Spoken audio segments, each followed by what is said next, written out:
হ্যাঁ বন্ধু, তো অনিতার রান্নাঘরে আজকে হবে কাতলা মাছ আলু দিয়ে ঝোল।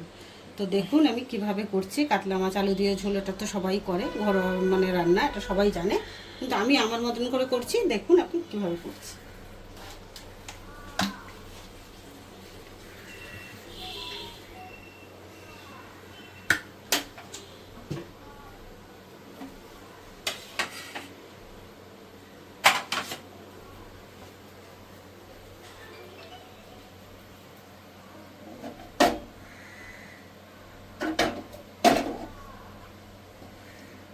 তেলটা গরম হয়ে গেছে, আর এখানে আমি মাছটাতে নুন হলুদ মাখিয়ে রেখেছি।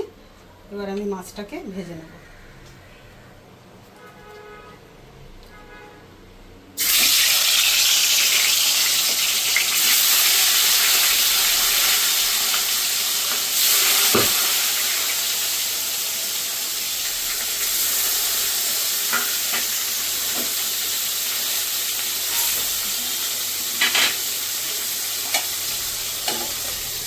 বন্ধু, এবার আমি মাছটাকে ভালো করে ভেজে নিই। মাছটা ভাজা হয়ে গেছে, মাছটা একটু বেশি ভাজা হয়ে গেছে।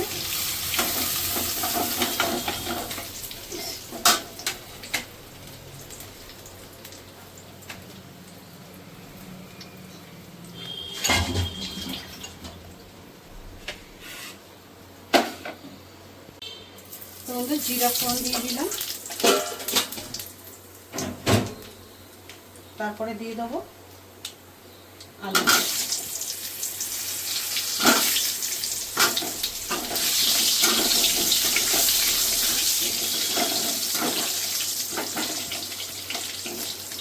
বন্ধু, আলুটা একটু আমি হালকা ভেজে নেব।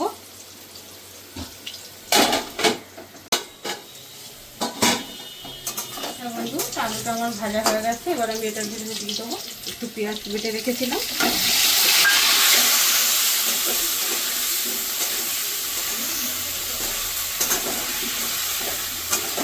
আজকে মাছের ঝোলটাতে একটু পেঁয়াজ রসুন দিয়ে করবো।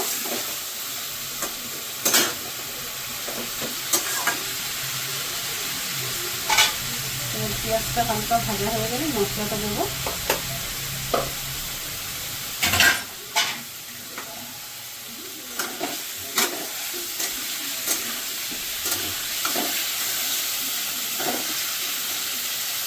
হ্যাঁ বন্ধু, সেই মশলাটা দিয়ে দিলাম। এই মশলাটাতে রয়েছে টমেটো, লঙ্কা আর রসুন।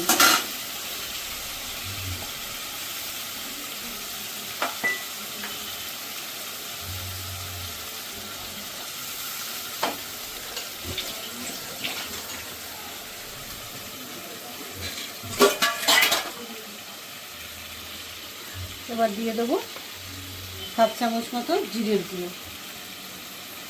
হাফ চামচ মতো ধনের গুঁড়ো, পরিমাণ মতন হলুদ, আর একটু সামান্য লাল লঙ্কার গুঁড়ো দেবো।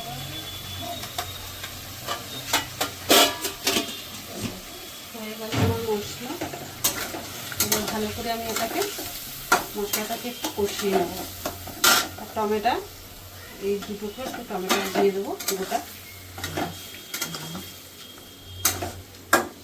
এবার দিয়ে দেবো, এবারে নুনটাও দিয়ে দেই।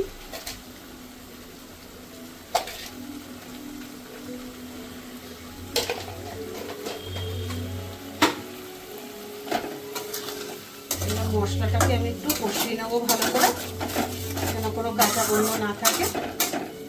আর দরকার পড়লে একটু জল দিয়ে দিয়ে কষাবেন, তাহলে মশলাটা আর ধরবেও না, আর ভালো ভাজা হবে মশলাটা।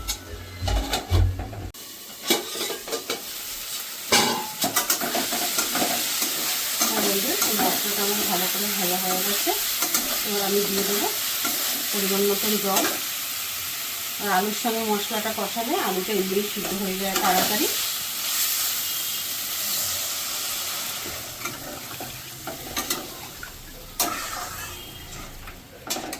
মাছের আপনার ঝোলটা কতটুকু রাখবেন সেই বুঝে জল দেবেন। বাস, এবার ভালো করে ফুটে গেলে, আলুটা সিদ্ধ হয়ে গেলে আমি মাছটাকে দিয়ে দেবো। তো ঝোলটা ভালো করে ফুটে গেছে, আর আলুটা ভালো করে সিদ্ধ হয়ে গেছে। এবার আমি মাছটাকে দিয়ে দেবো।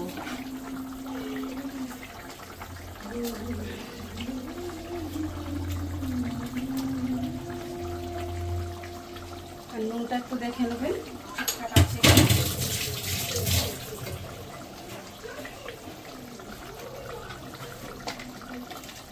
একটু সামান্য আমি নুন দিয়ে দেবো, নুন কম আছে এটাতে।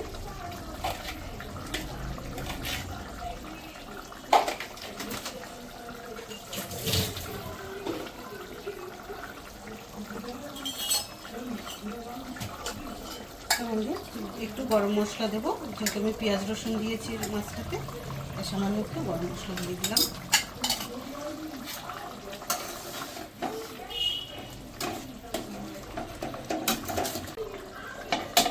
তো 2 মিনিট ফুটে গেলে মাছের ঝোলটা রেডি। হ্যাঁ বন্ধু, তো মাছের ঝোল আমার রেডি। এবার আমি নামিয়ে নেব। গ্যাসটাকে বন্ধ করে দিলাম।